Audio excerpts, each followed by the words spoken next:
Mon invité à Sans détour, ai-je besoin de le présenter? Je pense que oui, mais vous allez le découvrir en ma compagnie. Jean-Denis Scott est mon invité à Sans détour.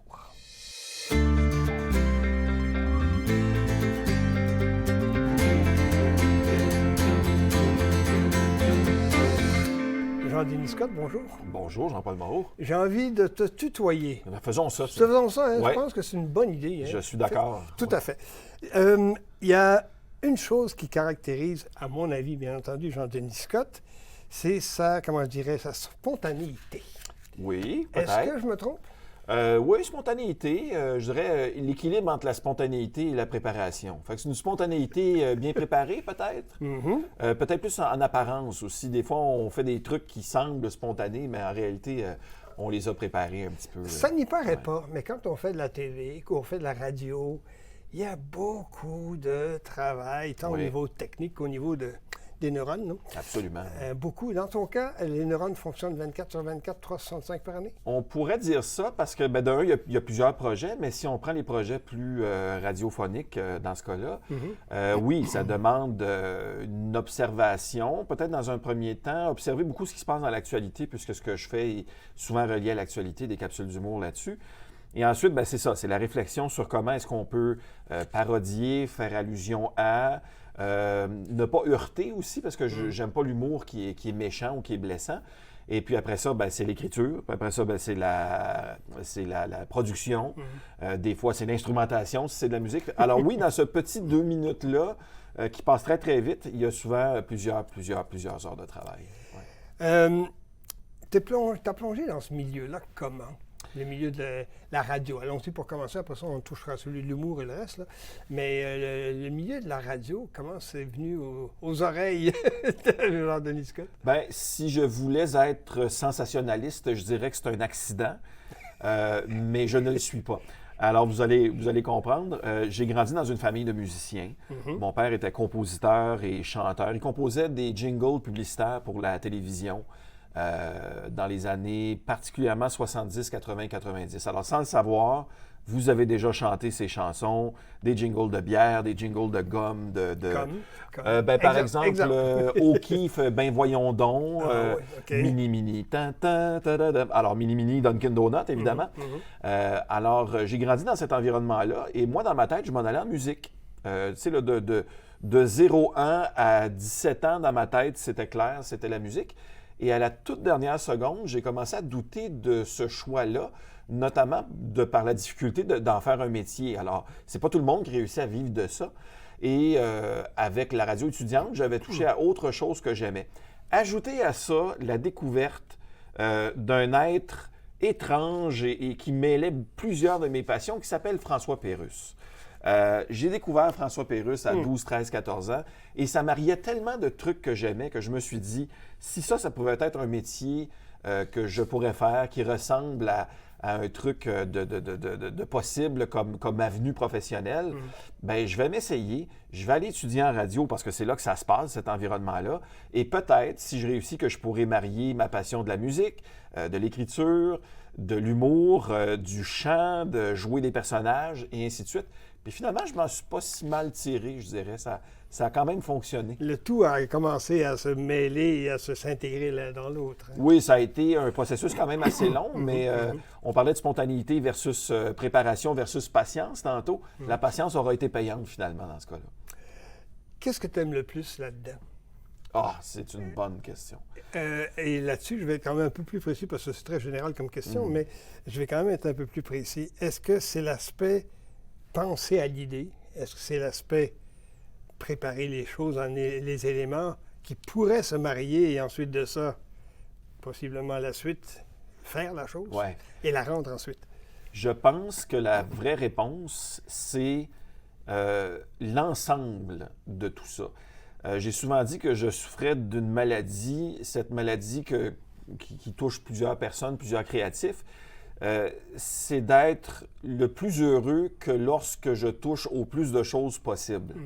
Quand j'ai commencé ma carrière, c'était plus comme animateur radio. Et en animation radio, on touche à plusieurs choses, mais je me souviens de trouver un peu... je me suis rapidement trouvé à découvrir une redondance un peu là-dedans. Et le véritable bonheur est arrivé quand je pouvais à la fois faire de l'animation radio, de la rédaction, de la créativité, de la publicité, mais aussi le côté auteur qu'on peut devenir quand on écrit des capsules d'humour, musicien pour monter les musiques qui sont à l'intérieur, la production. Alors vraiment, moi, c'est là où je trouve mon pied, c'est quand dans la même semaine, je peux camper tous ces rôles-là.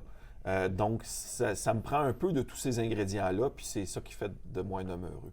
Ça fait combien de temps que tu œuvres dans tous cet amalgame? Bien, on pourrait dire que j'ai commencé dans ma chambre. J'ai eu mon premier studio très, très rudimentaire. Merci à papa qui, lorsqu'il devenait un peu désuet pour lui, me prêtait ses instruments et son équipement audio, ce qui me permettait d'essayer plusieurs choses. Et je tentais de reproduire ce que j'entendais. Les musiques que j'aimais, les capsules de François Pérusse que j'entendais, je les défaisais, je les recomposais, je les réenregistrais. Alors, si on inclut ça, j'ai commencé peut-être à 14-15 ans. Donc, ça va faire 30 ans, là. Et ajoutons à ça mes études en radio, ici au Collège de la Cité, en 1996. Ouais, ça fait presque 30 ans que je baigne dans cet environnement-là. Eh bien, on va parcourir ces fameux 30 ans-là. D'accord. Jean-Denis, si tu permets, mesdames et messieurs, on prend une très courte pause et on vous revient tout de suite.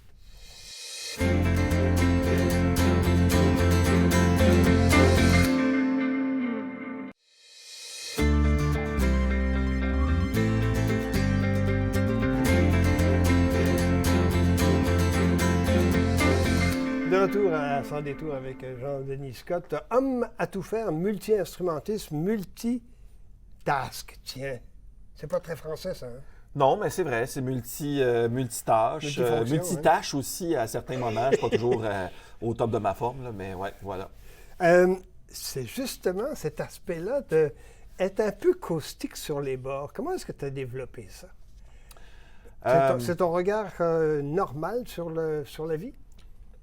C'est intéressant comme question, en ce sens où je ne suis pas particulièrement critique sur ce qui se passe. Je ne regarde pas autour de moi, toujours avec un scalpel, avec une loupe, et en me disant je vais disséquer cette expérience que je viens de vivre, ou je regarde ce que les autres font et je juge.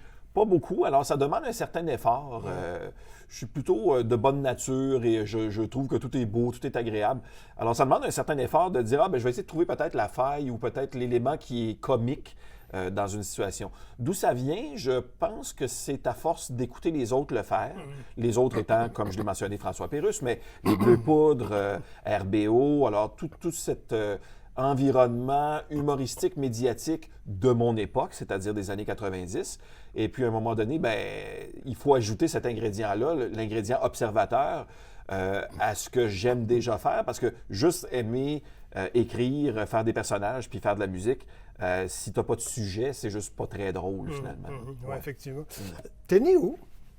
Je suis né à Montréal. Commençons par le début. Oui, mais rapidement déménagé avant mon premier anniversaire dans une métropole qui s'appelle Saint-Georges-de-Clarenceville, un minuscule village au sud du Québec, à quelques pas des lignes américaines, pas très loin de la Colle, des douanes de la Colle. Okay. Alors, c'est là que j'ai grandi. Je suis un petit gars de la campagne, isolé dans tous les sens du terme, mais qui s'amusait avec rien. Donc, ça aidait beaucoup. L'esprit créatif. Oui, ça forçait peut-être ça. Et puis, ça forçait aussi peut-être, pour répondre encore à la question précédente, ça a forcé ce côté où je m'émerveillais facilement. La ville me fascinait, les gens me fascinaient, les restaurants me fascinaient, entre autres parce qu'on a grandi vraiment, on étant mon frère et moi, dans un environnement très agricole, très isolé, mais très beau quand même. C'était magnifique là où j'ai grandi. Ton frère est-il aussi caustique que toi?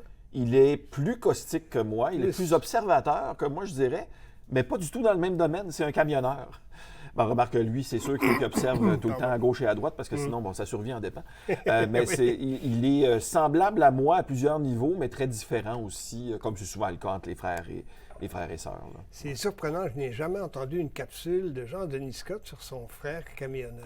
C'est vrai, j'en ai déjà fait sur les camionneurs, évidemment, avec les événements d'il y a un an, mais pas sur mon frère textuellement. Il faudrait peut-être que j'en glisse quelques blagues sur mon frérot, il trouverait ça drôle. Un peu. Ouais. Je viens de lancer quelque chose, mesdames et messieurs. Oui, ça commence à cogiter ici. Là. Exact, je m'en doute un tout petit peu. Les études primaires. Donc, à l'école de la place, à l'école de Saint-Georges de Clarenceville, par toutes sortes de concours de circonstances, j'ai aussi été un truc qui était anachronique même à cette époque-là. J'étais pensionnaire pendant 7 ans. Donc, 3 ans au primaire, 3 ans au secondaire. Et je suis ensuite revenu à la polyvalente pour redécouvrir le monde, la vie et les filles. Et donc, ça a été des études primaires et secondaires un peu éclectiques. J'ai vécu plusieurs réalités dans ce cas-là. Et puis, le post-secondaire, ça a été très simple. Ça a été mes études en radio au Collège de la Cité. Ouais. J'aimerais ça que tu me parles un peu, justement, de ces premières années-là d'études à la Cité. Parce qu'évidemment, quand on regarde la Cité maintenant, c'est le jour puis la nuit, évidemment. Si on regarde dans les archives de l'époque, documentaires et autres, évidemment, où on parle à la directrice générale, présidente directrice générale, c'est pas tout à fait du pareil au même. Parle-moi un tout petit peu de ces premières années-là à la Cité, justement. Bien, pour moi, ça a été l'arrivée dans la grande ville, même si je connaissais Montréal parce que mon père y travaillait. Ottawa, pour moi, c'était vraiment de métropole. C'était intéressant parce que c'était pas aussi gros que Montréal. J'aimais beaucoup la Cité parce que je me trouvais, même si j'ai aimé l'école, j'aimais à ce moment-là de ma vie d'être sorti du contexte purement scolaire.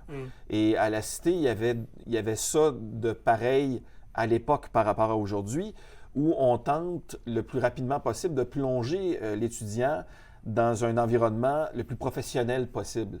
Alors, j'aimais beaucoup cette réalité-là de se retrouver, oui, en classe des fois, mais en studio, dans des émissions, avec des professionnels qui nous enseignaient. Ça m'a beaucoup plu. Là. J'avais l'impression de passer à autre chose. Rappelle-moi donc quels étaient un peu tes profs. Il y a eu une personne importante dans ma carrière qui s'appelle Claude Boucher, qui est aujourd'hui, mettons, un illustre inconnu parce que il a consacré la deuxième moitié de sa carrière à l'enseignement. Sa première moitié de carrière était... il a travaillé à CKCH, une station qui n'existe plus, mais qui était une compétition, si on veut, à ce qui est devenu le 104.7 aujourd'hui, le FM Parler.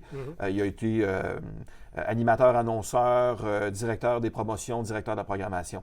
Et ce prof-là m'a enseigné des trucs que j'avais moins de façon intrinsèque, c'est-à-dire le côté gestionnaire, le côté planification, le côté programmation. Et plus tard, on y arrivera, j'imagine, mais puisque je suis maintenant professeur à la Cité, j'ai fini par travailler avec cet ancien prof-là, qui est devenu mon collègue. Alors, ça m'a permis de voir l'envers du décor, puis ça a été fascinant pour plein de raisons aussi. Et il y avait d'autres professionnels aussi, comme David Coulombe, qui était des journalistes à l'époque, et j'en passe. Robert Germain, qui était une sommité à cette époque-là. Absolument, tout à fait. Ouais. Est-ce que tu as fait beaucoup de voyages ou beaucoup de visites à CKCH? Je n'ai jamais visité CKCH parce que la station a fermé en septembre 1994, le 30. Et ça, c'est 2 ans avant que j'arrive à la Cité. Par contre, Claude se servait de reportages sur la fermeture de ce réseau-là, en fait, qui avait essentiellement fermé, pour nous enseigner aussi le côté, des fois, impitoyable de ce domaine-là, qui était la radio de l'époque. Donc, tu as connu la radio analogue. Ah, tout à fait. J'ai appris la radio en mode analogique. Alors, par ça, on veut dire quoi? Les rubans, les lames de rasoir, faire du montage. Mais moi, j'avais eu un avant-goût à la maison, étant donné que mon père avait un gros studio à Montréal et un peu d'équipement à la maison. J'avais touché au numérique un petit peu déjà. Alors, j'étais prêt quand je suis arrivé dans le domaine et qu'il y avait déjà du numérique dans certaines stations. Très intéressant de voir que déjà, le numérique, on ne suspecte pas que c'était déjà là. Hein? Qu'est-ce qu'il y avait comme équipement numérique? Juste pour nous replacer un peu dans le contexte. On parle de l'équipement dans lequel mon père commençait à patauger. À cette époque-là, alors mon père était propriétaire d'un gros studio d'enregistrement à Montréal où sont passés les Beaux Dommages, les Offenbach de ce monde et tout ça. Et c'était encore assez analogique, mais il commençait à jouer avec du numérique. Et le numérique, c'était quoi? Bien, quand c'était émergent à ce moment-là, c'était des cartes de son très chères qu'on installait dans des ordinateurs et qui servaient, dans le fond, d'enregistreuses. Mais même à cette époque-là, les ingénieurs de son commençaient à apprivoiser ça pour voir si c'était viable. Et certains studios à Montréal commençaient à s'équiper dans les années 90. C'est évidemment devenu le standard après ça, mais à cette époque-là, on ne savait pas encore dans quelle direction la rondelle allait. Alors, il fallait un peu se tremper le pied là-dedans. Puis moi, ben, quand les équipements commençaient à être un peu désuets, j'achalais mon père un peu en tirant après sa chemise, puis il acceptait à l'occasion d'en installer une ou deux dans ma chambre. Qu'est-ce que tu as appris de particulier de ton père au niveau de la production? Mon père était, en fait, accidentellement impliqué dans la production parce que pour lui, c'est un outil pour son véritable métier qui était en fait plus dans sa tête, c'est-à-dire composer de la musique, écrire de la musique pour des orchestres et chanter. Parce que lui, c'était vraiment le côté compositeur. La raison pour laquelle il a ouvert le studio avec deux de ses amis musiciens dans les années 70, François Cousineau et Yves Lapierre, c'est parce qu'il n'y avait pas exactement de studio comme ce qui faisait leur affaire à l'époque. Alors, ils n'étaient pas, eux, très producteurs, mais ils ont bâti quelque chose qui a fini par vivre tout seul et dont ils pouvaient servir comme musiciens. Rappelle-nous donc le nom du studio. Studio Tempo. Tempo, oui, qui a été un des studios principaux à Montréal dans les années 70, 80, 90. Ouais. Tout à fait. Alors donc, qu'est-ce qui t'a apporté particulièrement? Ah, je pense que c'est dans les gènes. Évidemment, par mimétisme, j'ai tenté de reproduire ce que lui faisait. Je refaisais dans mon petit studio les jingles que je l'entendais composer, tout ça. Mais il y a beaucoup de ça qui se sont transmis, je pense, par les gènes, l'oreille musicale, le sens musical, le sens de la composition aussi.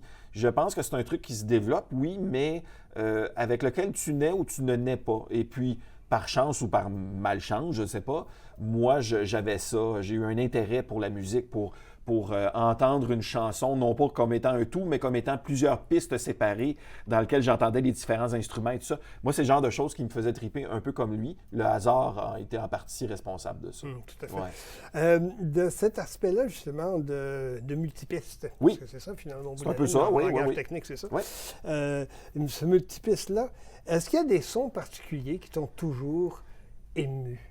Ah, des sons qui m'ont ému. Oui, je te donne deux exemples que moi j'ai vécu. OK. Moi, j'ai en horreur d'entendre, je suis pas capable d'entendre, pourtant j'ai une très bonne oreille, je suis pas capable d'entendre les sons des sirènes, des alarmes de maison, des alarmes de feu, par exemple. Oui, d'ailleurs, quand on fait de la production publicitaire en radio, c'est illégal de mettre, je crois, des sirènes à l'intérieur de publicité. Ben oui, évidemment. Parce que ça alerte puis ça stresse les gens. Je comprends. Ouais. Je suis incapable de sentir ça. Par ailleurs, moi, un son de violoncelle, joué par quel que soit le violoncelle, sans les nommer, ça, moi, ça me remplit. Oui, positivement. Pleinement. Oui, c'est très beau. Ben moi, ça aussi, je dois tenir ça de mon père. Mon père était, dans ses spécialités, il était reconnu pour ses capacités hors du commun de faire des arrangements vocaux, des harmonies essentiellement. Il a travaillé avec beaucoup d'artistes de façon très clandestine. Là. Mon père n'était pas quelqu'un de connu, mais il a travaillé avec pas mal tous les grands. Il a travaillé avec les Gérola, avec Clémence Desrochers, tout ça. Et c'était un peu l'expert de ça. Et moi, un son qui m'émeut, c'est peut-être pas un son, mais c'est un type de sonorité, c'est les harmonies vocales. Et ça, c'est un peu un hasard parce que j'ai développé cet amour-là pour les harmonies vocales et cet amour d'en faire aussi dans certaines de mes capsules, même si je suis tout seul, on peut le faire de façon magique et multipiste en enregistrement. Oui, exactement. J'ai déjà eu aussi un ou deux groupes où on faisait de la musique a cappella, multipiste, multivoix. Ça m'émeut énormément. Et j'ai découvert après coup que c'était une expertise de mon père. Fait que j'ai l'impression que c'est un truc qu'on partage un peu dans notre ADN sans que ça ait été calculé, si on veut. Mais ça, une bonne harmonie vocale, pas trop surproduite en studio, là, ça m'émeut énormément. Ouais. Est-ce que tu serais plus de tendance à produire de courtes interventions en ondes, et j'entends capsules et autres trucs du genre? Est-ce que tu serais plus de ce style-là que des choses plus longues, plus élaborées, pas nécessairement plus profondes, là, mais à tout le moins d'une longueur, pour parler temps en production, plus élaborée? C'est une question qui porte à réflexion parce que j'ai été, par la force des choses, porté à produire des choses plus courtes, parce que c'est ce qui est dans l'air du temps. Puis souvent, je pense qu'en humour, ça c'est une opinion personnelle, mais en humour, souvent, on pêche par excès de durée, de longueur. Des fois, c'était drôle jusqu'à 1 minute 30. Mais de 1 minute 30 à 3 minutes, on avait compris le concept, ça a été étiré un peu. Alors, j'aime mieux J'aime mieux faire dans le plus court que dans le plus long. Cela étant dit, si la question c'est qu'est-ce que tu désirerais le plus, ne serait-ce que parce que j'en ai presque pas fait, le plus long a un certain attrait. Et là, je reviens à François Pérusse. Lui, il trouvait que c'était intéressant d'avoir produit la série du peuple. C'est ça, la série du peuple? Oui, c'est ça. Non, Pérusse Cité.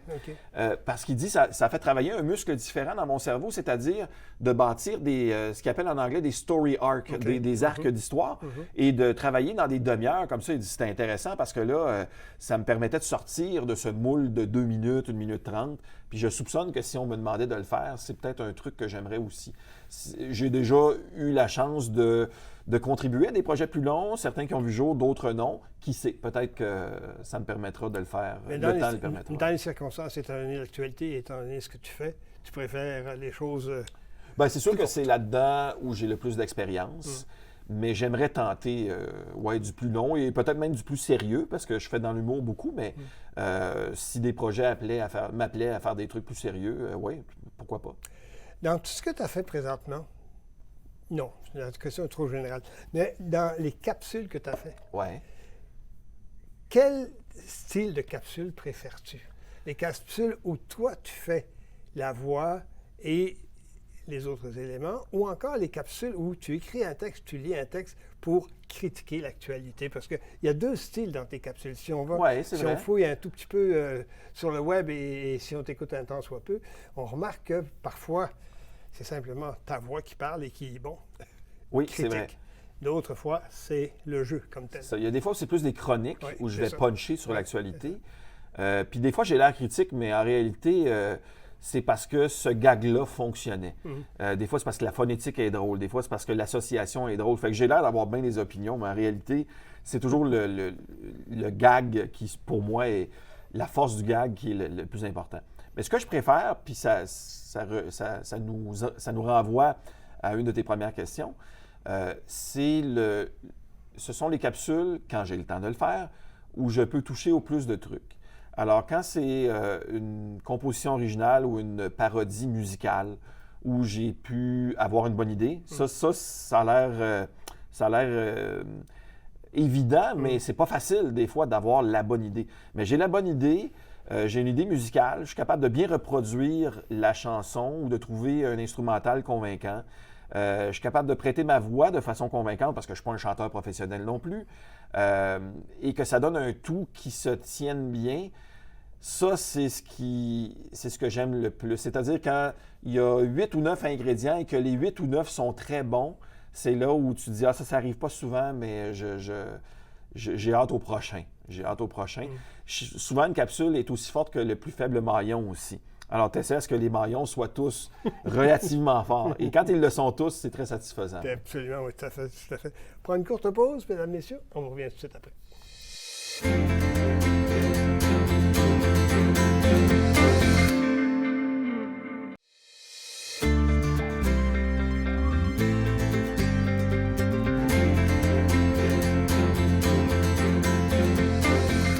De retour à Sans détour avec toujours Jean-Denis Scott.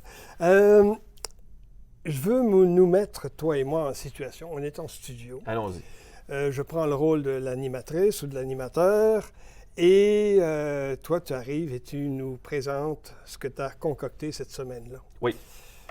Est-ce que c'est nécessaire toujours de présenter ce que tu vas faire? Ou est-ce que c'est une habitude radiophonique, parfois répétitive, de présenter celui qui vient faire la chronique et dont dans la présentation, on dit souvent « Ah, ben le sujet, ça va tourner autour de ça. » Puis là, toi, tu embarques et tu fais le sujet comme tel. Tu ne trouves pas ça un tant soit peu répétitif? Est-ce que c'est le mode que l'on enseigne présentement, la façon que l'on enseigne de faire de la radio? Il y a beaucoup de répétitions, en d'autres mots. C'est ça que je veux dire. Oui, c'est une question qui me fait penser à plusieurs choses. De un, la répétition en radio, si on parle de la radio traditionnelle, oui, c'est un code, je pense, qui va toujours rester parce que, d'abord, on travaille toujours pour l'auditeur. Et l'auditeur moyen écoute, en général, en 10 et 15 minutes en moyenne. Alors, il y a toujours des nouveaux auditeurs qui sont en train d'arriver. Et il n'y a pas, par exemple, comme dans l'émission que vous écoutez présentement, il n'y a pas de titre en bas qui rappelle qu'on reçoit Jean-Denis Scott ou Pierre Jean-Jacques. Alors, il y a cette répétition-là qui est importante. Maintenant, à la question plus précise, est-ce que c'est toujours nécessaire de présenter ce qui s'en vient? Bien, c'est une question intéressante. Ça me fait penser encore à François Pérusse qui, lui, dans ses premières capsules, peut-être les 4-5 premières années, là, son époque c'est quoi dans les années 90, il avait tendance à insérer une petite narration de présentation au début de ses capsules. Et c'est complètement disparu, ça, pour une raison que j'ignore. Je n'ai pas eu la chance d'en discuter avec lui, mais il a probablement jugé que c'était plus nécessaire. Maintenant, pourquoi on fait ça à la radio et est-ce que je trouve que c'est absolument nécessaire? Il y a des fois où je trouve qu'elle nécessite une plus longue présentation, mais souvent, moi aussi, je trouve que ça ne sert à rien de s'enfarger dans ces détails-là. La capsule peut parler d'elle-même. Et souvent, je préfère garder la présentation très courte ou sinon, me servir du fait qu'on en fait une présentation pour glisser un gag. Et là, je me dis, ben, elle sert au moins à deux choses, c'est-à-dire à mettre en contexte et à faire sourire l'auditeur. Par exemple, si je présente mon faux bulletin de nouvelles, ben, je vais dire, je ne sais pas moi, par exemple, il y a le sérieux de la salle des nouvelles de Radio-Canada qui en prend pour son rhume parce que c'est le moment maintenant du malin bulletin. Si je peux essayer de faire un gag, ou si c'est le moment où l'ombudsman se rapproche de son téléphone à Radio-Canada parce que c'est le moment de vous parler de... Alors, si je peux faire ça, tant mieux. Est-ce que c'est nécessaire? Pas de facto, mais ça peut être utile pour l'auditeur qui vient d'arriver. Ça vient spontanément? Moi, je les prépare habituellement. Okay. Quand je suis un bon garçon, là, je les prépare. Des fois, je me trouve à essayer de maximiser mes heures de sommeil parce que je fais de la radio tôt le matin, à la fois le vendredi à Montréal et le samedi à Ottawa. Donc, souvent, c'est une question de si j'ai le temps ou pas. Mais j'aime mieux prendre le temps de le faire parce que ça sort mieux quand c'est préparé. Tout à fait. Montréal, tu le fais à partir de ton studio ou tu le fais oui et non. là-bas? Je le fais surtout là-bas. Parce que je ne veux pas embêter tout le monde avec les détails, mais quand on le fait à distance de mon studio chez moi, il y a toujours une certaine latence, un délai d'à peu près 0.5, une seconde. Et c'est pas grave si on... En tout cas, je trouve ça moins grave si on parlait de sport ou de culture. L'humour, il y a le timing qui est important. Puis les fois où j'ai été obligé de faire mes chroniques à Cube Radio à distance, j'ai trouvé que c'était plus difficile parce que là, je finis ma phrase, ça ne rit pas encore, je commence ma phrase suivante, ça commence à rire de la phrase que je viens de finir, est-ce que j'arrête, est-ce que je continue? Alors, je préfère me rendre, quand c'est possible, à Montréal le vendredi matin, quand l'horaire me le permet, puis il me le permet peut-être 9 fois sur 10. Ça me rappelle mes premières années aussi à Serre Chaudet à Cornwall, pour tout azimut, dont on parlait hors onde avant d'aborder ça, où je faisais le lien. Parfois, je les envoyais les émissions, mais parfois aussi, je me tapais la 417. Ah oui? Wow, la 417 et la 138. Et la 138, effectivement, oui, tout à fait. Ces premières années en radio, évidemment, tu as été... à CHOD, bien sûr. Oui, en fait, j'ai commencé à Saint-Hyacinthe. À Saint-Hyacinthe, c'est ça. Oui, si on exclut mon stage, mon premier emploi, c'était comme animateur et concepteur publicitaire à Saint-Hyacinthe. Par la suite, j'ai demandé, parce que je voulais faire plus d'animation. Saint-Hyacinthe, excusez-moi, je vais juste apporter une précision. Allons-y. C'était pas en lien avec Sorel à ce moment-là? Non, c'était en lien avec Drummondville. Avec Drummondville, oui, tu as raison, avec Drummondville. Oui, c'est un réseau de 2 stations. C'est ça, tout à fait. C'est ça. Une de moins, puis c'était impossible d'être un réseau. Alors, j'ai demandé par la suite si c'était possible de faire plus d'animation et j'ai remplacé l'animateur du matin à Drummondville à ce moment-là. Et après 5 mois, ça ne fonctionnait plus. Pour moi, en tout cas, c'était plus... J'avais pas assez d'heures, puis les conditions de travail n'étaient pas excellentes. Donc, j'ai un peu in extremis décroché un emploi à Cornwall parce que c'était le pire moment de l'année. C'était à la fin du mois d'août. Les équipes étaient déjà prêtes pour l'automne. Et j'ai une amie qui quittait la station. Un peu elle aussi à un mauvais moment. Donc, je suis vraiment rentré rapidement. Donc, oui, radio à Cornwall, où j'ai passé 5 ans quand même là. C'est rare dans un début de carrière qu'on décide de s'installer aussi longtemps dans des stations qui sont habituellement peut-être plus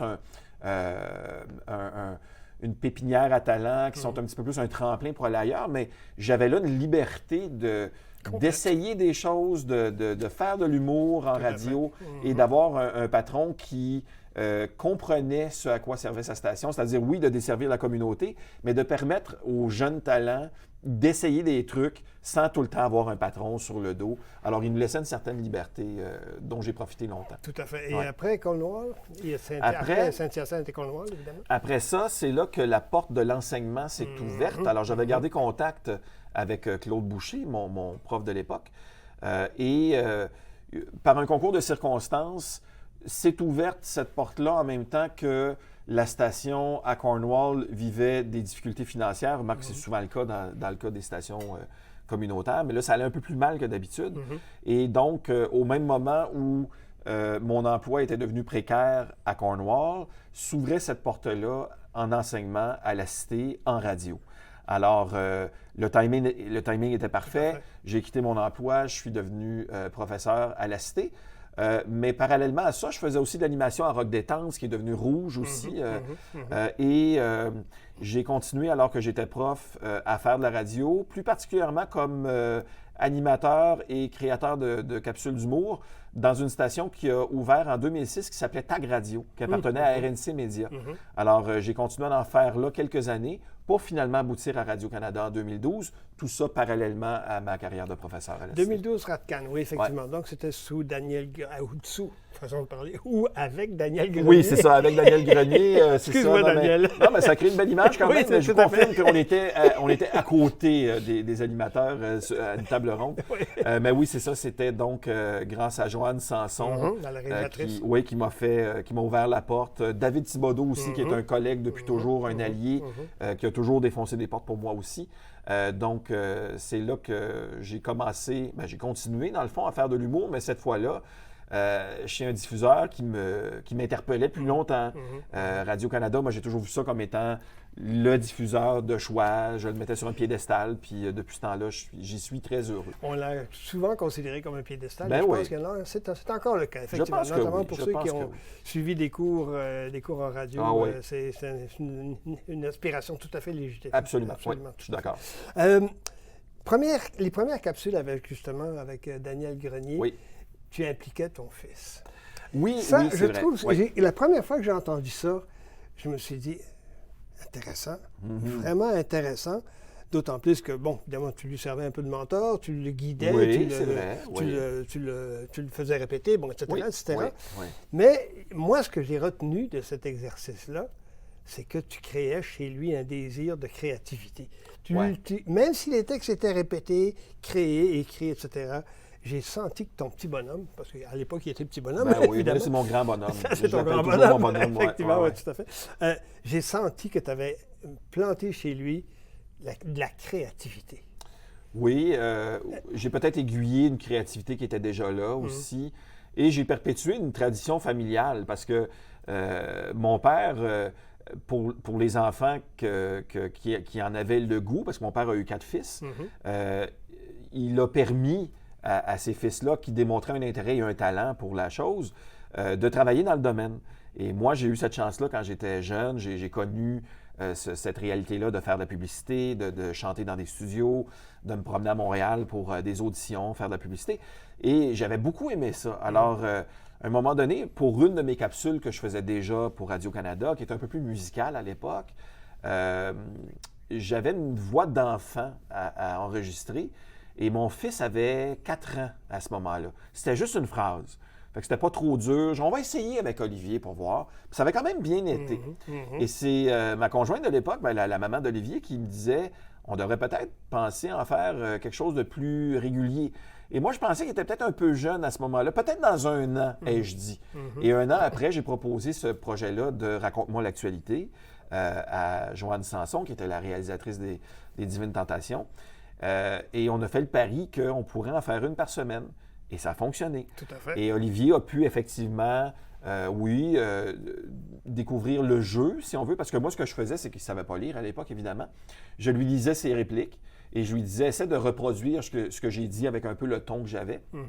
Et il avait un certain talent, ça fonctionnait bien. Puis lui, il se rendait presque pas compte que c'était du travail. Là, c'était juste, on s'en va avec papa au sous-sol dans le studio, en pyjama, peut-être 1 heure avant de se coucher, puis on dit des choses dans le micro. Et moi, après ça, ben, je prenais toutes ces répliques, j'ajoutais les miennes et je montais ça comme un casse-tête. Évidemment, c'est ça, le multipiste. Multipiste, on revient au multitage dans ce cas-là. Exact. Et puis ça a été magnifique, on en a fait autour de 150, ça a été diffusé ici, un peu partout à travers le Canada, aussi à Radio-Canada. Ça a été une belle époque et malgré qu'il ne se soit finalement pas dirigé dans ce domaine-là ou qu'il ne semble pas démontrer d'intérêt particulier pour ça, lui aussi se souvient de ça avec sourire.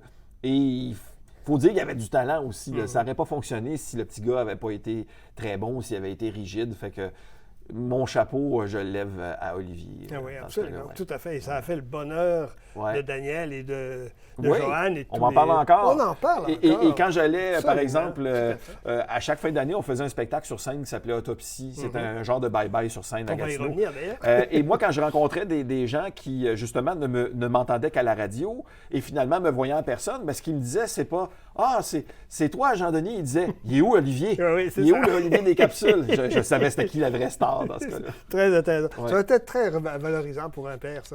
Ah, absolument. Absolument. C'est valorisant pour un père et c'est valorisant aussi ou c'est valorisant pour le nostalgique que je suis. Parce que c'était aussi de reproduire ce que mon père, lui, avait fait à l'époque. Et c'était de mettre tous les ingrédients typiquement Scott, c'est-à-dire le talent de jouer. Olivier avait une bonne oreille aussi, donc des fois, il chantait dans les capsules. Et c'était aussi de mettre un autre trait typiquement Scott, c'est l'humour. Mon père, même s'il n'a pas œuvré en humour, il était très drôle. Alors, c'était vraiment un recueil de ces traits typiquement Scott et ça nous a toujours bien plu, les autres frères et mon papa à l'époque, quand il voyait qu'on pouvait avoir un projet qui recueillait tout ça ensemble. Pour le bénéfice de ceux et celles qui nous écoutent, ton papa, oui. Son nom? Bernard Scott. Ben oui. C'est très niché. Là. Si vous le trouvez sur Internet, vous allez voir qu'il était très, très discret. Ça faisait partie de sa personnalité aussi. Tout à fait, ben oui. Mais c'est ce qui a fait qu'il était un peu plus connu que la personne lui-même. On va élaborer un peu plus tard sur ce domaine-là, mais je vais quand même l'aborder en terminant ce bloc-ci. Évidemment, tu as un défaut que moi j'ai aussi. Allons-y. On est tous les deux archivistes. Ouais. On collectionne nos trucs, oui. si vous passez l'expression. Oui, puis c'est pas parce qu'il y a tant d'utilité que je collectionne ça, mais ça me fait du bien de le faire, de garder mes choses, de les classer, puis de les retrouver vite si quelqu'un me les demande. Et tu as commencé à les réutiliser. Oui, un peu, oui, des fois. J'aime pas faire ça, mais des fois, quand c'est soit utile dans l'actualité... Pourquoi tu n'aimes pas faire ça? Bien, c'est-à-dire que je veux pas donner l'impression... Non, mais puis en fait, c'est un stigmate que je m'auto-impose, là, mais je ne veux pas donner l'impression ni à mes patrons ni à l'auditeur que je recycle mon matériel, mais en même temps, je passe beaucoup de temps à faire des trucs qui passent tellement vite qu'à l'occasion, je me permets de replonger dans la voûte à souvenirs et soit de ressortir ou d'adapter des trucs que j'ai déjà faits. Ouais. As-tu l'impression que l'actualité se répète? Ah, mon Dieu, oui. Oui, hein? C'est cyclique. C'est sûr que... Puis là, je retourne à l'époque où j'ai été animateur de radio très classique, là, c'est-à-dire animer des shows du matin 365 jours par année ou presque la semaine. À un moment donné, tu remarques le cycle. Ah, c'est le 11 septembre. Ah, c'est le show avant Noël. C'est ça. Puis je fais 11 novembre à 11h. Les éphémérides. Okay, Oui, c'est ça. Quand je fais des éphémérides aujourd'hui dans l'histoire, puis que je commence à reconnaître que, ah oui, c'est vrai, j'en ai déjà parlé de ça, que c'est arrivé le 1er avril. Fait que oui, ça se répète. Il y a quelque chose d'un peu décourageant, mais à la fois réconfortant aussi là-dedans. Des fois, il y a des événements horribles qui se passent, puis tu dis, c'est pas la dernière fois que c'est arrivé. Et la dernière fois que c'est arrivé, on s'en est sorti. Alors, des fois, il y a quelque chose d'encourageant de savoir que c'est un cycle parce que les événements tragiques ou les événements plates sont cycliques, mais le fait de s'en sortir aussi est aussi cyclique. Et moi, en éternel optimiste, j'essaie de me concentrer là-dessus. Alors, on va reparler de tes archives tout de suite après la pause, mesdames, messieurs. Revenez-nous.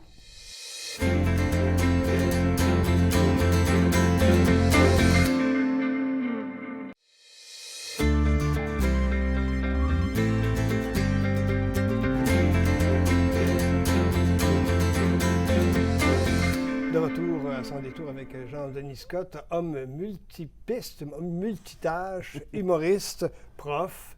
Comment tu as aimé l'expérience de professeur? As-tu l'impression que ce que M. Boucher tu as enseigné.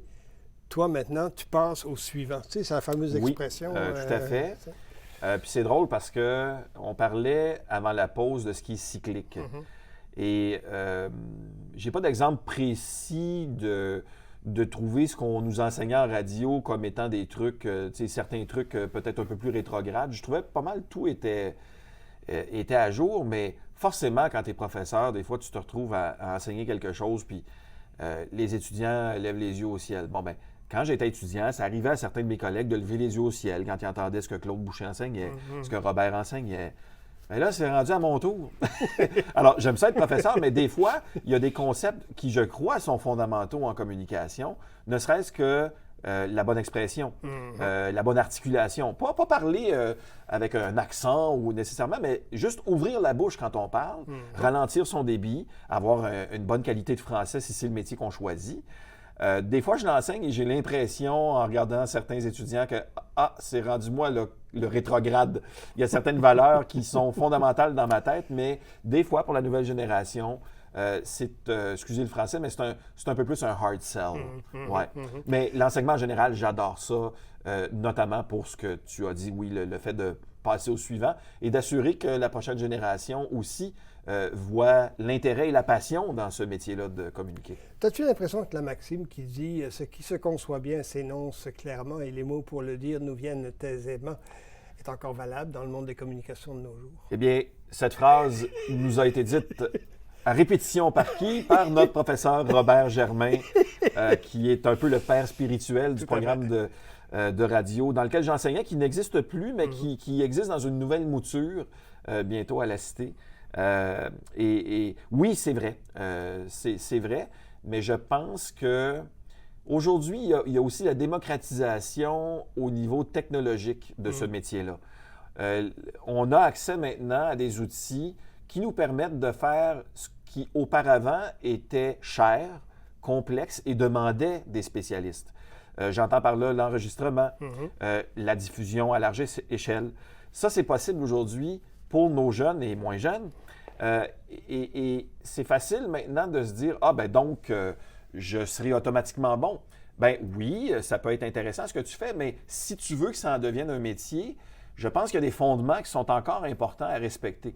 Et c'est pas de parler d'une manière qui est totalement déconnectée de l'auditoire, mais c'est d'arriver à se faire comprendre, c'est d'arriver à comprendre les codes des différents médias qu'on utilise. Tout à fait. Donc, voilà, et c'est à ça qu'on sert, dans le fond, Tout ce qu'on fait, toi et moi présentement à Sans Détour, toi dans tes capsules, c'est pour l'auditeur.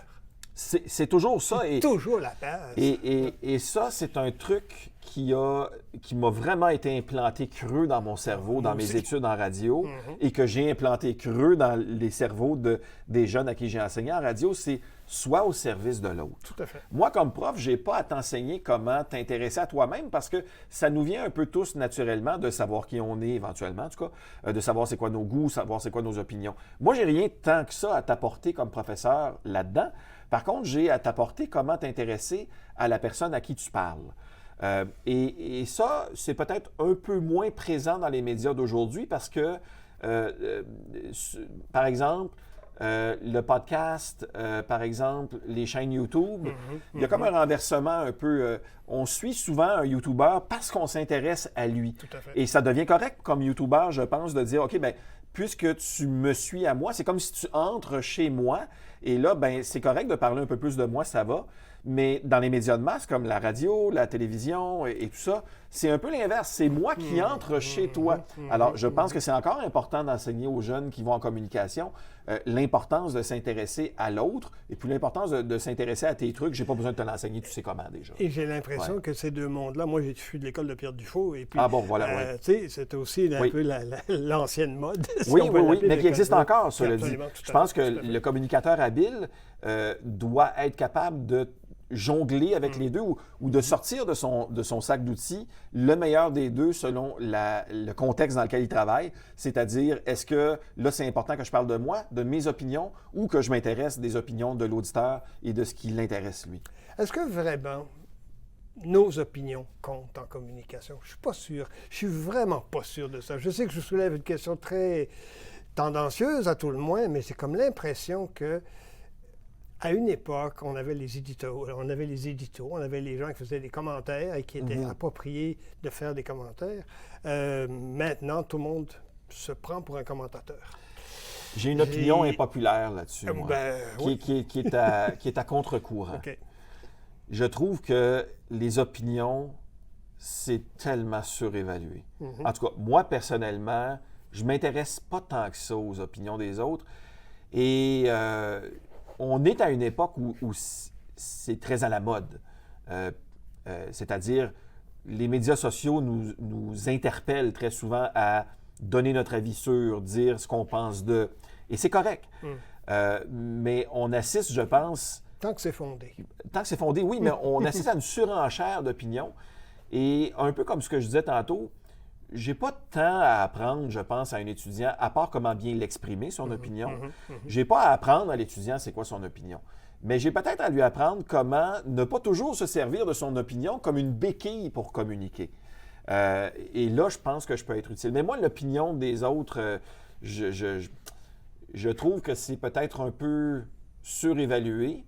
Et puis là, ça, c'est un autre commentaire peut-être un petit peu baveux, là, mais je trouve qu'il y a beaucoup de gens qui auraient avantage à maturer leur réflexion avant de sortir leur opinion. Et tourner cette fois sa langue dans la bouche avant de parler. Exactement. Et c'est pour ça que je fais très peu, moi, dans l'opinion, parce que je ne prétends pas que les autres s'intéressent tant que ça à mes opinions. Mais c'est pour ça que tu utilises l'humour aussi, ça passe peut-être mieux. Exactement. Aussi. Ah oui, puis je me drape là-dedans, puis je me protège derrière le mur de l'humour. Ça, je l'avoue à 100 %. Une question qui m'intéresse, et ça, c'est un peu plus technique, mais c'est pas grave, je veux quand même savoir. Ton studio a commencé en analogue. Et maintenant, tu es rendu en numérique? Je suis rendu en numérique. Comment tu as trouvé le passage de l'un à l'autre? Ah, bienvenue. Je l'ai trouvé bienvenu. Puis c'est drôle parce que, pour plein de raisons, j'ai réécouté il n'y a pas si longtemps un truc que j'ai fait à l'époque analogique, c'est-à-dire quand j'avais peut-être 15 ans. Et je me souviens de trouver les limites de l'analogique comme une espèce de plafond au-delà duquel je ne pouvais pas percer.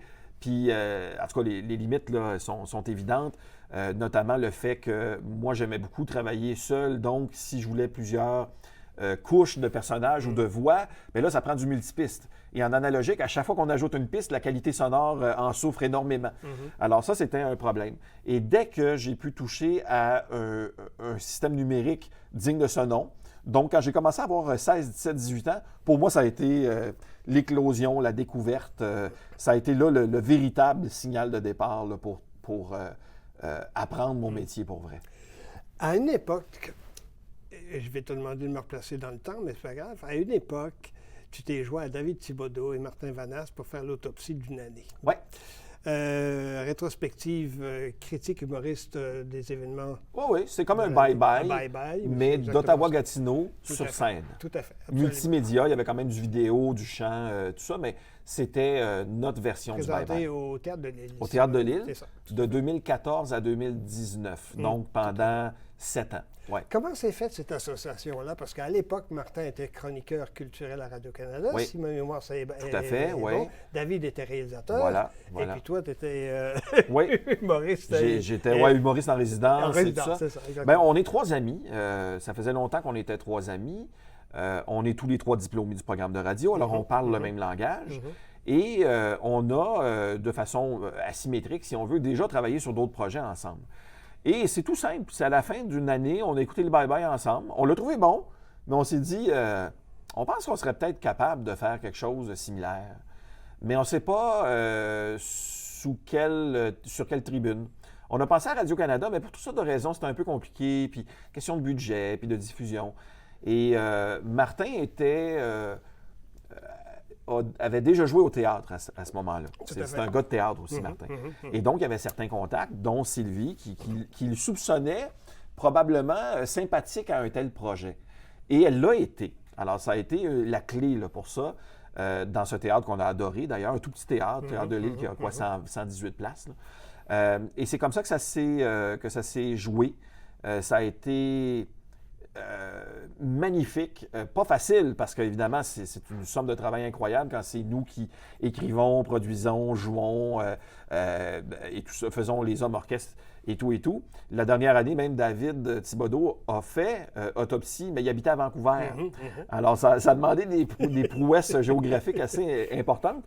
Et finalement, ben, c'est la pandémie qui a eu un peu raison du projet parce que, pour des raisons évidentes, 2020 est arrivé, puis là, ben, tous les rassemblements étaient rendus à proscrire. Alors, on n'a pas insisté non plus. Mais ça a été un beau projet et c'est comme ça, dans le fond, qu'on s'est ramassé à faire ça ensemble. C'est pas tant parce qu'on était 3 Radio-Canadiens, mais parce qu'on était 3 personnes qui nous aimions bien et qui avions des trucs en commun. Exact. Ouais. Je pense à la Rafale. Après ça, on verra les autres sujets s'il nous reste du temps, mais je vais y aller avec la Rafale. Parmi les spectacles que tu as vus, quel spectacle t'a touché le plus émotivement? C'est dur de répondre à ça parce que je suis un homme de très peu de spectacles. Je ne suis pas un gars de show du tout. Mais je vais répondre très politicien, mais c'est quand même sincère. À chaque fois que je vais à un spectacle, je trouve ça émouvant à un niveau ou à un autre. Et je me dis tout le temps, c'est moi qui vais être sur scène. Pas de façon vantarde, mais j'aime ça exprimer, j'aime ça chanter, j'aime ça jouer. Alors, j'ai toujours cette espèce de drôle de sentiment quand je vois un show. C'est moi qui voudrais être en train de jouer du clavier ou être en train de chanter. Dans tes céréales, quand tu déjeunes le matin, hormis le lait, qu'est-ce que tu mets? Une cuillère. Beaucoup d'espoir pour le reste de la journée. Pour pêcher exactement. Les poissons. Exactement. Et puis, c'est ça. Et j'espère que la journée sera bonne. Sinon, si les espoirs du bol du lundi ne sont pas rencontrés, qu'est-ce que je mets dans le bol du mardi? Des larmes. Beaucoup de larmes. Beaucoup de larmes, effectivement. Les larmes de chagrin. Exact. Pardon. T'es plutôt sel ou sucre? Sel. Je carbure au sodium. Ma pression sanguine, malheureusement, est tout à fait d'accord avec cet énoncé. Mon docteur aussi. Quel véhicule tu conduis? OK. Ça, c'est un long sujet. Je vais essayer de répondre. Je suis un amateur d'auto. C'est pas à la mode, ça non plus. Mon père, quand il a décidé d'arrêter de conduire une grosse auto, une Toyota Avalon, il a décidé de me laisser sa voiture pour que je puisse la vendre. Et ça fait 8 ans. Je ne l'ai toujours pas vendue. J'ai aussi une petite décapotable, Mazda Miata. C'est magnifique, ça fait profiter du beau temps. J'adore ça. Alors, tu conduis les cheveux au vent. Les cheveux au vent, la main sur le bras de vitesse manuel. Fait que j'ai comme les deux extrêmes de l'automobile. Ben oui, c'est un ça. petit go-kart hyper nerveux, hyper dur et l'espèce de gros nuage. Je suppose que dans ton monde multipiste et multicréatif, il n'y a pas de routine. Mais si jamais tu avais à faire face à la routine, comment tu la briserais? En allant faire un tour d'auto. Parce qu'en fait, j'ai dit que j'étais fan des voitures, et c'est vrai, mais je suis un fan de la conduite. Moi, quand je suis au volant, il y a plein de choses qui se placent dans ma tête. Des fois, je me force à ne pas écouter de radio, pas écouter de podcast. Et ça donne des fois des petits road trips très révélateurs et importants qui placent des choses importantes dans ma tête. Et je repars avec quelque chose souvent quand je reviens à la maison à la fin d'un gros road trip comme ça. Cellulaire. Oui. T'aimes pas? Et de un. Et deux, quelle application est-ce que tu utilises ou t'aimes le plus? Bon, bien, la meilleure réponse que je peux donner pour j'aime pas, c'est j'aime malheureusement. Parce que ça vient avec toutes sortes de problèmes, évidemment. Je te comprends. Oui. Et les applications que j'utilise... je dirais l'enregistreuse audio, parce que j'aime faire ça plutôt que de prendre des notes. Mais des fois, j'ai pas le choix de prendre des notes. Donc, j'ai une application que j'utilise énormément qui s'appelle Evernote. Mes tâches. J'ai des dizaines de listes de tâches à faire. J'oublie pas de faire les tâches. J'oublie que j'ai fait les listes. Donc, ça tombe souvent dans l'oubli. Mais sont là. Je sais tout ce qu'il faut que je fasse. Les projets que tu voudrais faire maintenant, côté humour, est-ce qu'il y en a ou est-ce que c'est vraiment à l'avant comme je te pousse, ça arrive, il y a quelque chose qui surgit, hop, oui, je fais quelque chose, ou non? Ou est-ce qu'il y a un projet en ligne continue qui se pointe ou non? J'aimerais être plus stratégique que je le suis et être meilleur dans le développement. Mais je suis tellement occupé à faire ce que je fais, à produire ce que j'ai à produire, puis des heures de tombée, que c'est toujours ça qui prend le bord, finalement. Qu'est-ce que j'ai comme objectif? J'en ai pas de particulièrement précis, mais c'est sûr que la mecque de l'humour, c'est Montréal. Et le fait d'y avoir mis un premier pied via Cube Radio, dans le médium qui m'intéresse le plus, c'est-à-dire la radio, ça, je suis content, j'en suis fier et la réponse est bonne. Alors ça, je vois ça comme ce que j'espère qui va se passer tout le long de ma carrière, c'est-à-dire toujours faire un pas pour le truc suivant. Et de jamais être parvenu nulle part, ni être parvenu, ça c'est sûr, ou me comporter comme un parvenu. Mais j'aime bien l'idée de bâtir quelque chose pour jamais arriver à la fin.